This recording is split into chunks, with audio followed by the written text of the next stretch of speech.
Hello and welcome back to Kitchen Tips with Spread Some Magic. Today we've got our substitutions. The first one is prawns versus shrimp. Is there really a difference?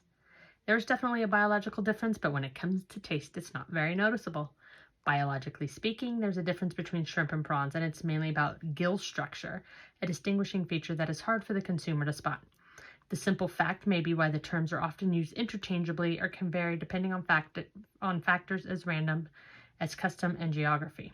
Prawn is a term often used in the southern United States, for example, while northerners might refer to the same specimen as shrimp. Now, anytime I visited Florida, it wasn't fried prawns, it was always fried shrimp. Shrimp po' boy. So that doesn't even seem right. In the United Kingdom and many Asian countries, it's all about size. Small crustaceans are called shrimp, larger ones prawns. I think I've heard that before. Size is actually not a good indication of true shrimp or true prawn, as each come in a wide range of sizes depending on the species. And taste won't provide a clue either. Each type can sometimes taste more or less sweet, again, depending on the species. There's no problem substituting one for the other. Now, wild salmon, how does it differ from farm salmon? Several variables affect how different types of salmon behave in a recipe. We prefer wild in every application.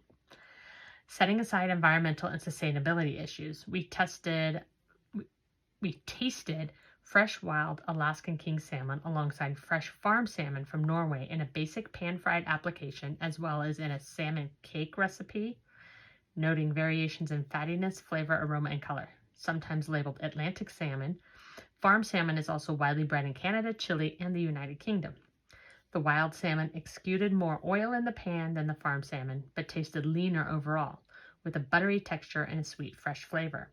The farm salmon, which gets less exercise and consume more fat than wild salmon, tasted fishy, with slimy, soft flesh and musty, fatty aftertaste. I used to work in a restaurant and we had salmon, and it was a Mexican restaurant, and it was on that sizzle platter, and it smelled sometimes, and I can't eat most salmon to this day, and that just reminded me of it. In the salmon cakes, like tuna, maybe like crab cakes, okay. In the salmon cakes, the same flavor and texture differences were noted. The leanest wild salmon also contained less fat, about half as much as the farm salmon, so there was less fat to provide lubrication and perception of juiciness when cooked. Because of these differences, we prefer wild salmon cooked to just 120 degrees, while farm should be cooked to 125. So, it's up to you. I don't eat salmon. Anyhow, thanks for stopping by today. Spread some magic wherever you are.